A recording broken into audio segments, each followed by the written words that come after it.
Hey everybody, what's going on? Everyone here, bringing you guys another episode of your Monday Cure video series, in which for a couple of minutes today I take your mind off of Monday and I focus it on something else. Today I'm going to share with you guys 10 inventions that made millions, and I try to make the list of inventions that you guys know of or have owned. So let me know in the comment section down below which one you found most interesting, which one you have owned, or which one you are very ashamed to have owned. So without any further ado, let's get started. In absolutely no particular order, the first one is doggles. Dog goggles. They protect from sun's glare, keep out dust, debris, wind, blocks UV rays. An interesting fact is that the US Army used it on their dogs in Iraq to protect them from the wind-blown sand in the Middle East. The company sold millions, and at a price tag of $20, you do the math. Woof. Snuggies is the blanket that constantly hugs you. I'm not even going to talk about it because I'm sure a lot of you guys own it. However, if you ever been to a Snuggie party, I don't think we can be friends. However, the company sold over 35 million of them, and at an average price tag of $15, they hug themselves to a lot of money. The Frisbee, a slightly older invention on this list, was invented in 1948 but put on the big market in 1958. I'm sure we've all thrown one of these at some point in our lives. In 2012, there were more than 300 million of them sold. The Singing Fish, a novelty toy that seemed to be in every house in the late 90s.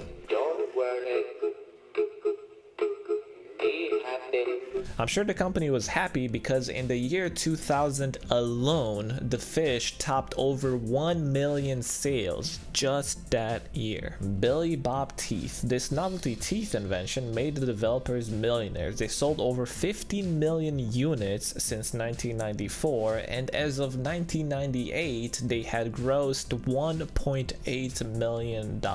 Chew on that. Furby. Probably one of the more iconic toys of the late 90s was this 6-inch ball of fur. This hideous toy debuted at a price tag of $40, and in just 3 years they sold over 40 million Furbies. Tamagotchi, probably the only invention on this list that I am proud to have owned. It was a small LCD game. You turn it on, gave it a name, used buttons to feed it, play games with it, put it to bed, clean up after it. It was better than a baby. This toy sold worldwide, and there have been over 70 million sold. The hula hoop was invented by an Australian who had seen children play with hoops of bamboo. He took the idea to a company, and in just 2 years sold more than 100 million hula hoops. Slinky, invented in 1943, was part of everybody's childhood. Whether you played it because you were bored or you just let it go down the stairs, you had one of these at some point. In 2012, there were more than 250 million sold. And finally, the most exciting toy of them all, the pet rock. The idea of selling a rock for profit sounds pretty ridiculous, but Gary Dahl figured it out. He sold rocks for $3.95 with a little bit of hay next to them, and each sale earned him around $3 profit, and in the first 6 months he made over 15 million. Well, ladies and gentlemen, let me know which one you found most interesting, which one you have owned, or which one you are very ashamed to have owned. The Snuggie and the pet rock. If you enjoyed this video, I'd really appreciate it if you could leave a like and a comment, and if you haven't subscribed yet, I'd recommend to subscribe because I do these every Monday. There is a playlist of them if you want to see a bunch more, and if you really want to help me out, you can share this with somebody because I would like to get some new audience up in here. Even if you're not going to do any of that, I hope you have enjoyed this video. There is a playlist that you can check out, and if you're on mobile, all these annotations and link can be found in the description, so go ahead and do that, and I hope you guys have an awesome Monday, and I'll talk to you guys next time. Bye bye. The father of all vampires, Count Dracula, was inspired by the pitiless Romanian general Vlad Tepes, also known as Vlad the Impaler, because one of his favorite ways of punishing people was by impaling them. Cool side note, Dracula's castle, aka Bran Castle, was actually about 2 hours away from my house. The Romanian Palace of Parliament, Casa Poporului in Bucharest, is the second largest building in the world, next only to the